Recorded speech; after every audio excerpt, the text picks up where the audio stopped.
Hey guys, it's Alexandra from Cre8tioncrochet.com. Today I'm going to be showing you how to make a scarf worked in double crochet corner to corner boxes, and I'll be providing instructions for toddler, child, adult small, and adult large sizes. You'll find the written crochet pattern for this linked in the description box below. You're going to need some worsted weight yarn to make your scarf. I'm using Red Heart Super Saver. This color is called Soapstone. It's a really pretty blend of light gray, dark gray, and a little bit of white. And I think it just looks beautiful paired with the texture of the double crochet boxes. I love the stitch pattern. I picked this yarn out of my stash. You can use whatever your favorite worsted weight yarn is. Gauge is not essential for this project, and because of the nature of the stitch pattern where we work in the bottom right corner and then we expand out till we get to the width that we're looking for, you can use any yarn out of your stash that you'd like. If you want to try something different, do a lightweight yarn or do a chunky weight yarn, you absolutely can do that too. You'll just want to make sure you have a soft tape measure so that you can measure as you go and stop when you get to the size that you're looking for. The tutorial that I'm going to be doing today can be used no matter what weight yarn you use, but it will vary how many boxes wide and how many boxes tall you're going to make your scarf if you change up your supplies. Paired with this worsted weight yarn, I'm going to be using an H8 5mm crochet hook. This is my favorite crochet hook to use. I custom ordered it from Sienna's Boutique on Etsy. I will link it in the description box below if you're interested. So let's go ahead and get started. We're going to start with a slip knot, so I've pulled the yarn over my fingers here. I'm going to wrap it around my index finger 2 times, hold the tension with my thumb and my middle finger, pull the loop on the left up over the other one but not off my finger, then I'll pull the one on the left up and over the other one and off my finger. Take my crochet hook, insert it into the loop on my finger and pull it off. I'll hold the working yarn in my right hand, pull the short tail end with my left, and it will tighten this up to normal tension. We're going to start with a chain 6. To chain, we yarn over and pull it through the loop on our hook. Yarn over, pull it through the loop on our hook. Yarn over, pull through. This gives us these V shapes here. Each one of those is a chain. 1, 2, 3 chains. I'm going to continue so that I have 6 chains.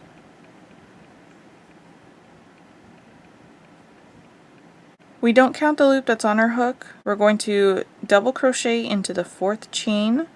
1, 2, 3, 4.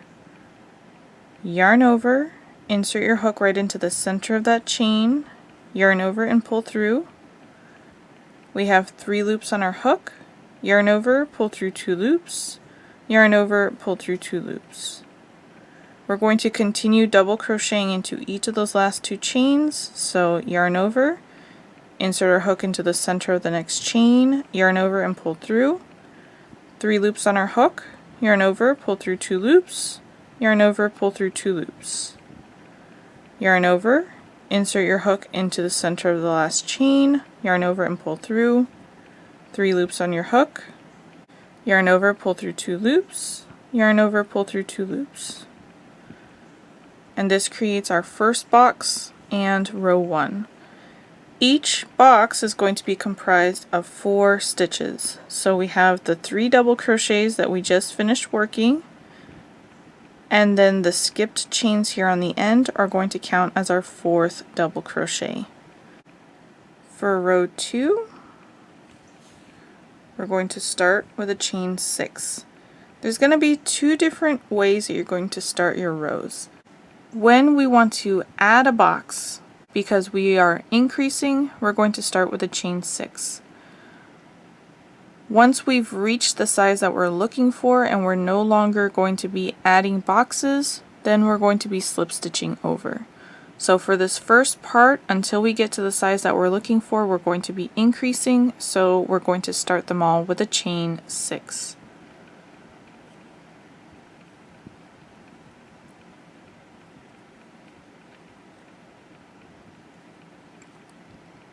And we'll work down this chain the same way that we did in that first box every time we start with a chain 6. We don't count the loop on our hook. We're going to double crochet into that 4th stitch. 1, 2, 3, 4.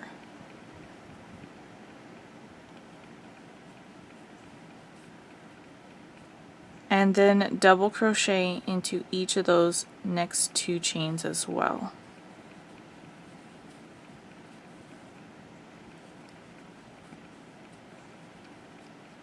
And that gives you 4 stitches, the 3 double crochets plus the skipped chains. And now we have an alligator mouth shape.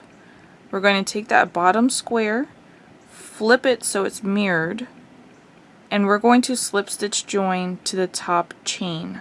It's going to be the stitch that is the most natural for you to lay these 2 squares together, and it's that stitch right there next to it. You can also count from the bottom 1, 2, 3, 4 stitches. That's where you're going to slip stitch join. We'll insert our hook into the center of that chain, yarn over, pull through that stitch and through the loop that's on your hook. That's going to be a slip stitch. We're going to do that to secure all our boxes together.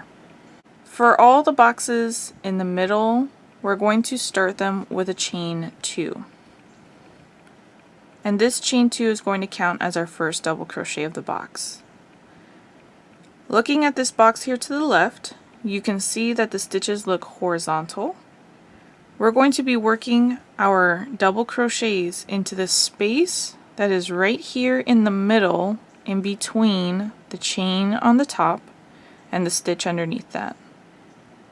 Yarn over, insert your hook right into that center space in between the stitches, picking up that top stitch on your hook, and complete your double crochet. Now you can see the space really well. We're going to work one more double crochet into that space, inserting our hook right into the center of it. When I work on the edge, I like to work into the foundation chain. It helps me get a straighter edge. So when we're working in the middle or on the last box, we're going to start with a chain 2. In the middle, you work all 3 of your double crochets in that space. On the edge, I like to do just 2 in there, and then the last one in that foundation chain on the left side. So I'm going to yarn over, insert my hook into that next stitch on the left side, the foundation chain right in the center, and this is the chain that is connected to that double crochet that is just below where you just worked your 2 double crochets. It's that 3rd double crochet there.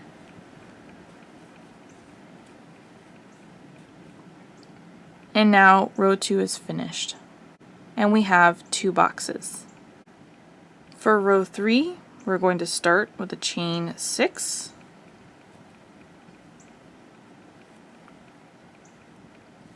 We're going to double crochet into the 4th chain from the hook, not counting this loop, 1, 2, 3, 4, and then double crochet into each of the next 2 chains.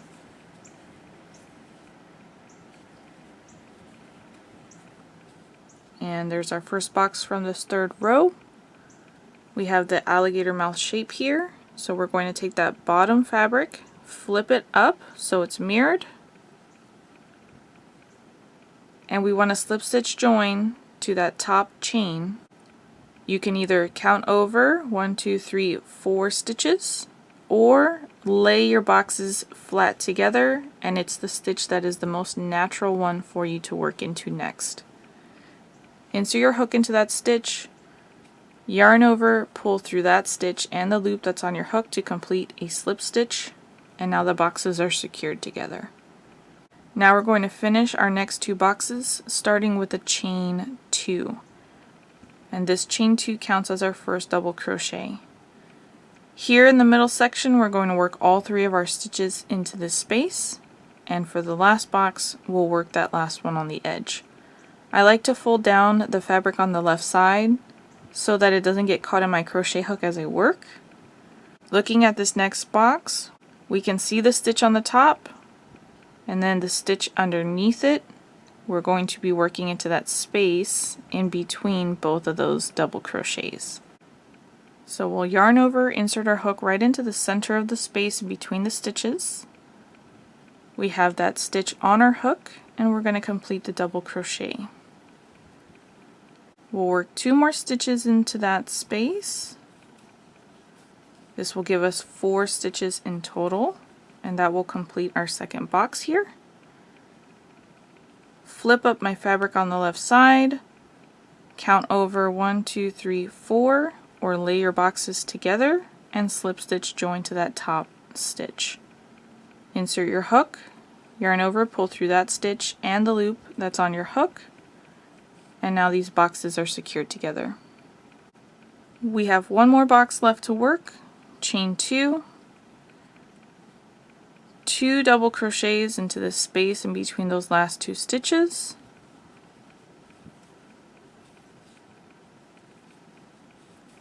and 1 double crochet on the foundation chain on the left side.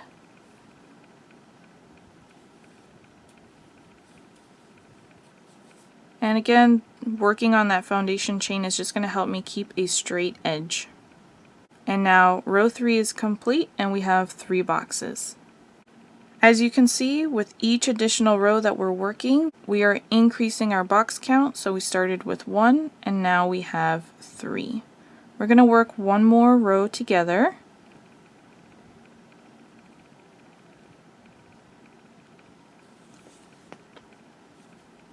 As long as we're increasing, we're starting with a chain 6.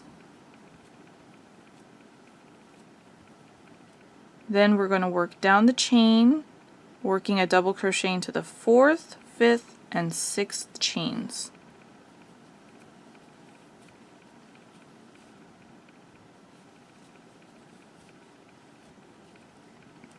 Now we flip that bottom fabric so it's mirrored, slip stitch join to the top stitch,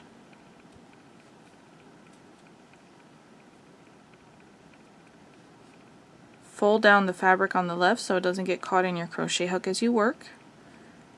And for all the boxes that are not the first one where we increased, we're working a chain 2 to begin. 3 double crochets into that space in between those last 2 stitches.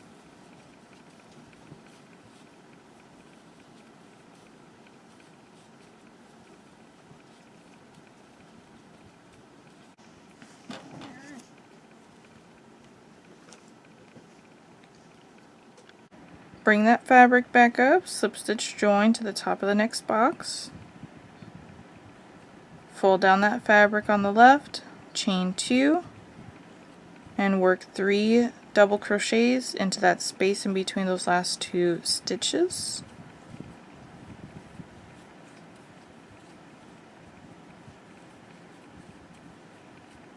Unfold my fabric, slip stitch join to the top stitch, chain 2, 2 double crochets into that space in between those last 2 stitches, 1 double crochet into the foundation chain on the left side. And there's row 4 complete with 4 boxes. And now you'll just continue increasing in this manner until you reach the size that you're looking for. That can be either width-wise or height-wise, and then we start decreasing. To count these boxes, as long as you're still increasing, you can count the diagonal that you have here. 1, 2, 3, 4 boxes. That's 4 rows. Or you can count from that very first box up 1, 2, 3, and 4. That's going to change once we start decreasing, but for now you can count this way. And you don't even need to count if you don't want to. You can lay it down, take a soft tape measure, measure from the edge of the left side over to the edge of the right side. I always like to start at the number 1 on my ruler for a more accurate measurement. And when you get to the size that you're looking for, then you can stop increasing. So I'll put up a chart now showing how many boxes you're going to want to have depending on the size that you're working, and then we'll work on decreasing together.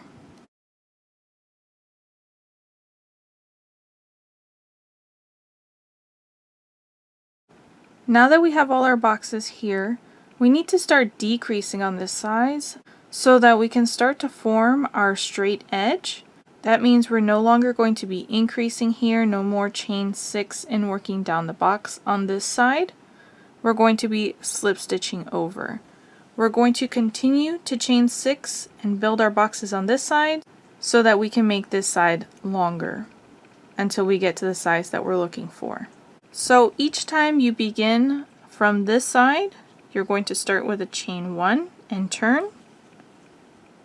You'll slip stitch into the second double crochet there, insert your hook into that stitch, yarn over, pull through that stitch and loop that's on your hook, slip stitch into the third stitch, and slip stitch into the fourth stitch.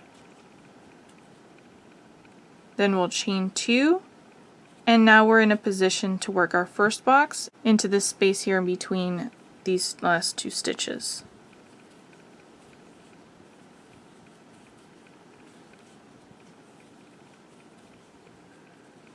Pull up my fabric here and slip stitch join as normal.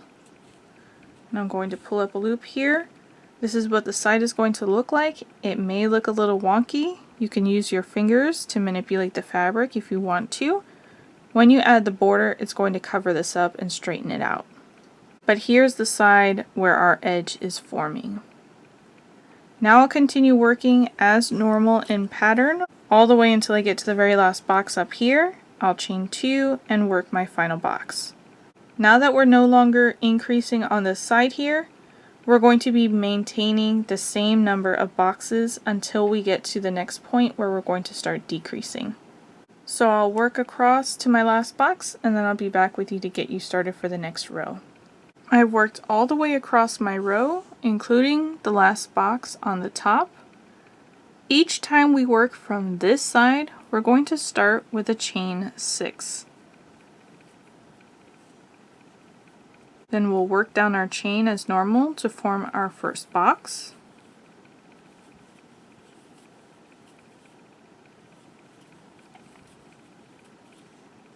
Turn our work, slip stitch join, and continue in pattern all the way until we get to the last box. Here we're making this side longer, that's why we're starting with a chain 6. Once we get to the last box and we slip stitch, we are not chaining and working above it because we do not want to add any more height to that side. And with these 2 rows worked, it's a lot easier to see that side, so once you get to that last box, it'll be easier to know that that's where you need to stop, and you'll see that edge right there continue forming. And we'll continue working in this manner until we get this side to the size that we're looking for. I'll go ahead and put up a chart that shows how many boxes you're going to want to have, depending on the size that you're working, and to match the boxes in this chart, just count from that very first box all the way up. It's not the same as counting the rows in corner to corner boxes, but this will be a quick and easy way for you to match the number of boxes that I've provided in the chart. I'm going to work off camera. Once I get all my boxes here, then I'll be back with you so that we can go ahead and start decreasing.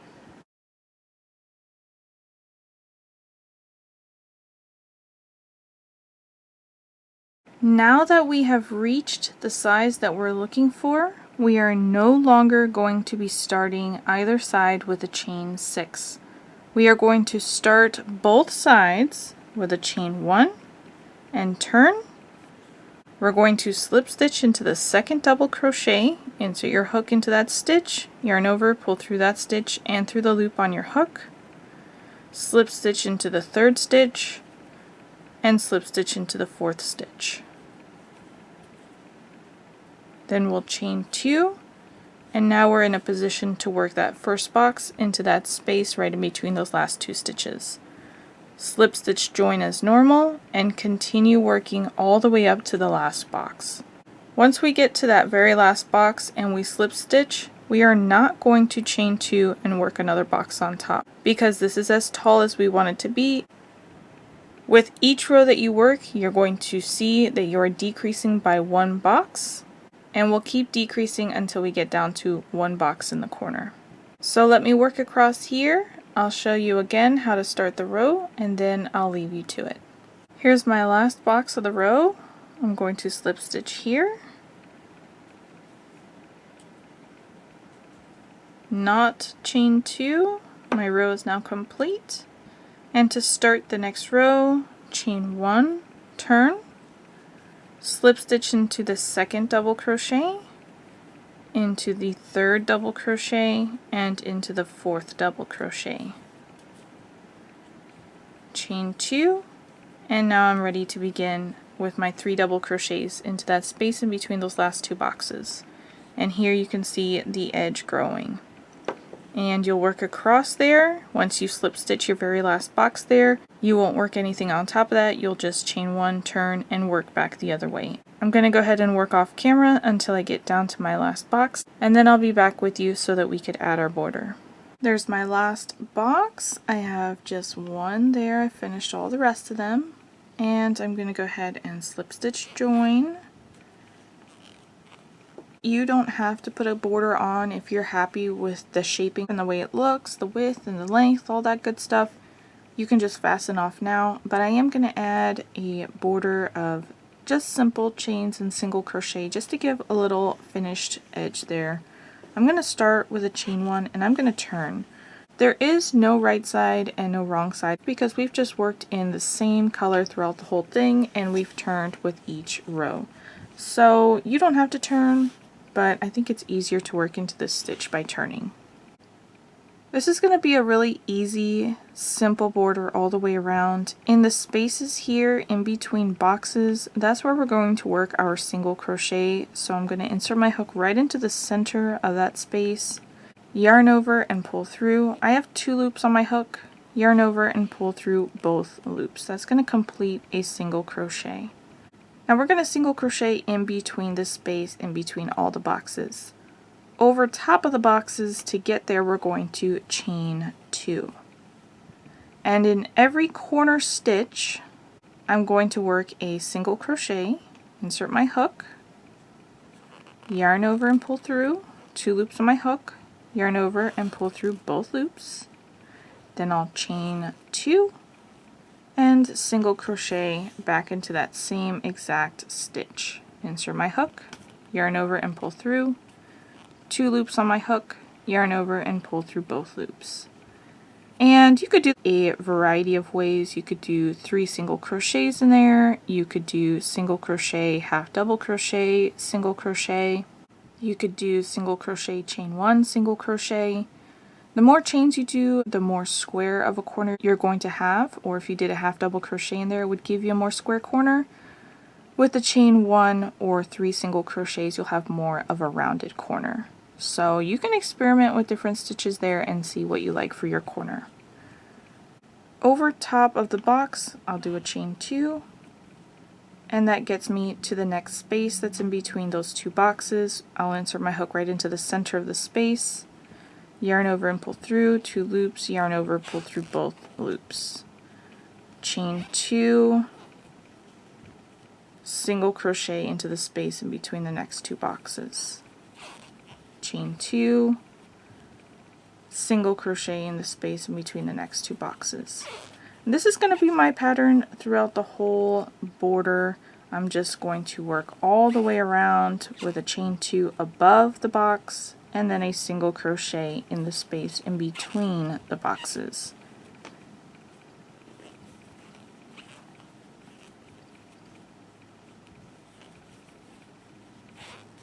And when I get to the corner, I'll work one more chain 2 over this last box.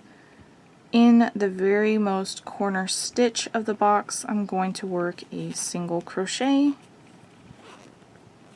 chain 2, single crochet, and then I'll chain 2 over the other side of the box and then begin again with the single crochets in between the boxes. And if you've modified your first corner, just make all your other corners with the same stitch pattern so it matches. I'll go ahead and work all the way around and then we'll join together. Here's my last single crochet. My next one is right here, the one I started the round in, so I just have one more chain space to work here, And then I'm going to insert my hook into that very first single crochet, picking up both loops of the V shape, yarn over, pull through that stitch, and through the loop that's on my hook.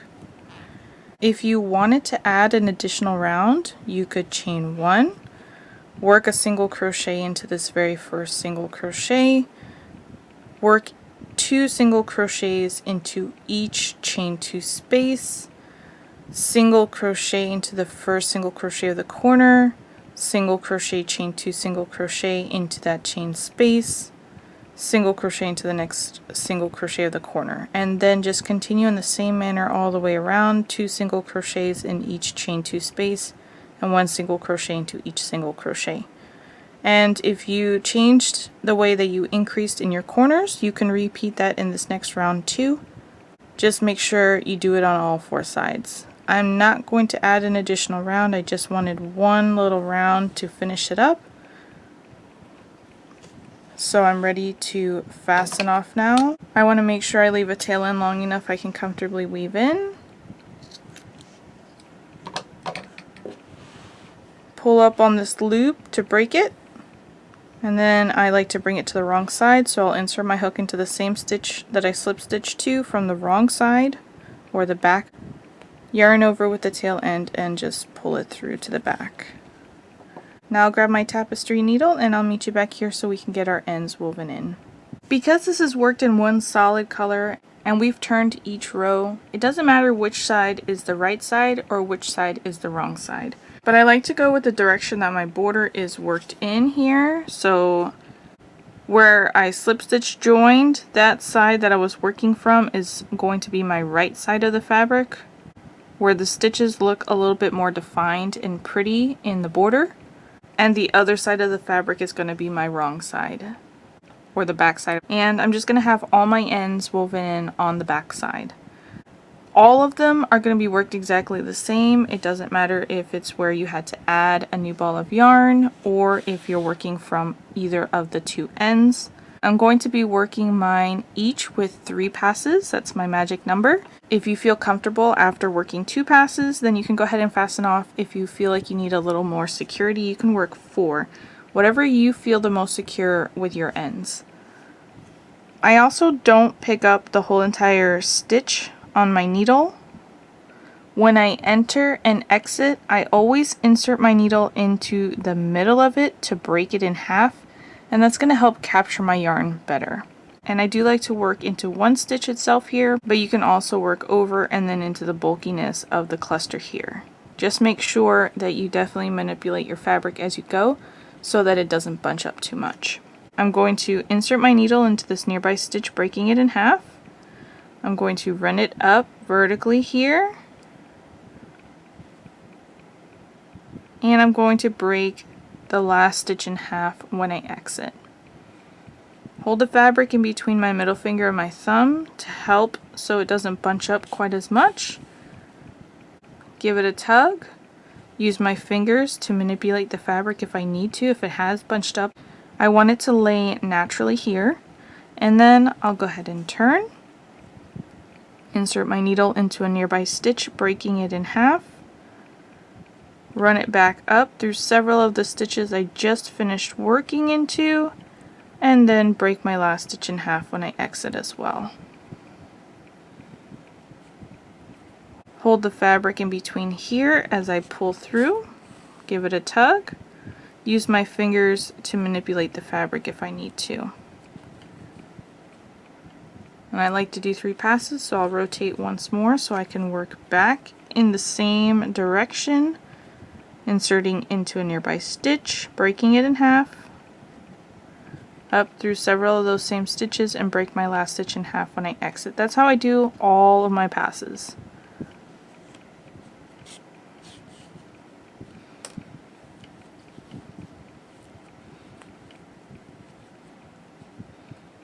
And now I'm happy with that, so I'm going to go ahead and fasten off. And I'll go ahead and continue doing the same thing with all my ends. Here, I'll just work one vertically up here, and this other one will go horizontally into the bulkiness of that cluster right there. And I have a couple more, so I'll just continue off camera to get all my ends woven in. Guys, thanks so much for watching my video. You'll find the crochet pattern for this linked in the description box below. Please smash that like button and hit subscribe, and I'll catch you in the next one.